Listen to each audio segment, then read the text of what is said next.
So I wanted to share a quick story about when my son was 15 and he decided to build a flamethrower and why I let him do it, and honestly was incredibly proud of him.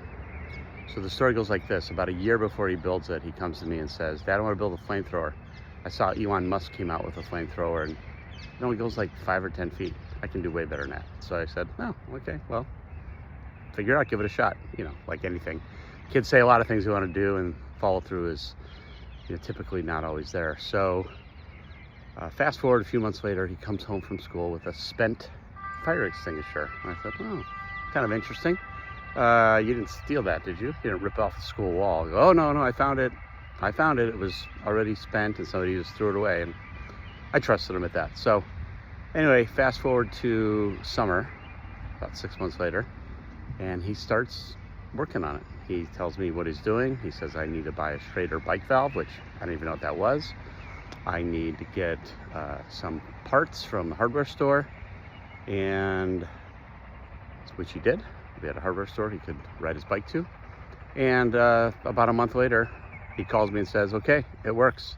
"Well, I think it's gonna work. I want to test it. Can you get home from work early and we go test it?" And I said, "Well, what do you think?" He goes, "Oh, we'll go across the street in the park." And I said, no, I'll come home and we'll figure it out. So I come home and I have him walk me through his project, how it's going to work, why it's not going to turn into a bomb. He shows me his science behind it and how he's going to repressurize it with a bike pump, using that Schrader bike valve, by the way.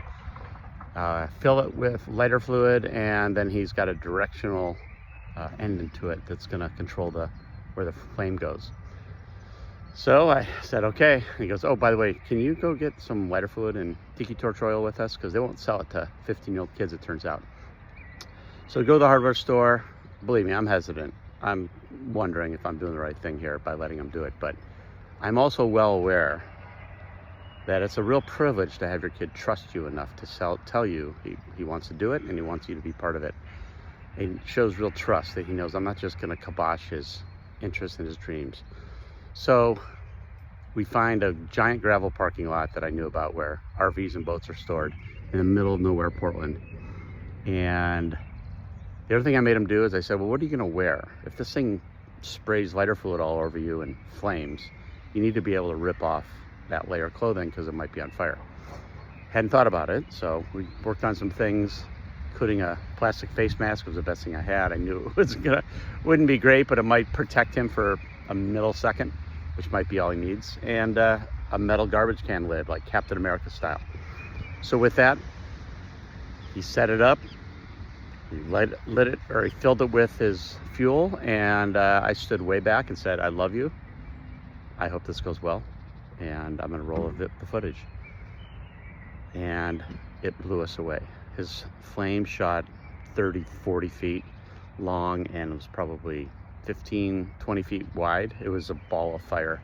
My face actually got singed a little bit. Not bad, but enough to feel it and feel like my whiskers melt. And we just screamed in joy. My daughter was there, my son's 2 friends, and we were just screaming. We couldn't believe that it worked. We couldn't believe he pulled this off, honestly. And he was very proud of himself. And then we tried the tiki torch oil, to which I said, "I can't imagine that's gonna be better than lighter fluid." I was wrong. He actually thought it was gonna be better, and it was. Tiki torch oil, it burned bigger, hotter. It was spectacular. So anyway, what's the point here? Well, the point here is, my son had the curiosity to say, "I wonder if I can build one." He had the confidence to endure with that and to actually execute it and stay with it, stay with the idea and never give up and say, "I'm going to be able to do this. I believe in it, and I believe I'm not going to kill myself." He's not a reckless kid in any way. And then lastly, he had the capability.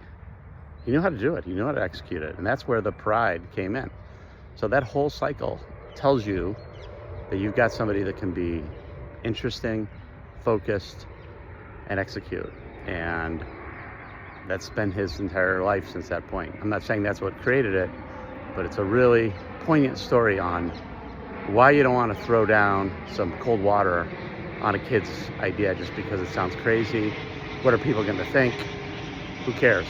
My son is a stronger human being. He's a stronger kid. As a result, of what he did with that flamethrower. Oh, and by the way, if I hadn't gone with him, he would have done it himself, because I would have done the same thing. When I was a kid, I would just go around my parents. I would just do what I wanted to do, and my parents wouldn't have probably supported it, so they probably would have told me no way.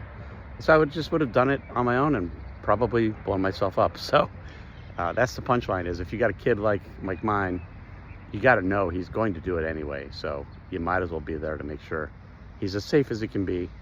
And anyway, really proud, and one of the best stories of his childhood.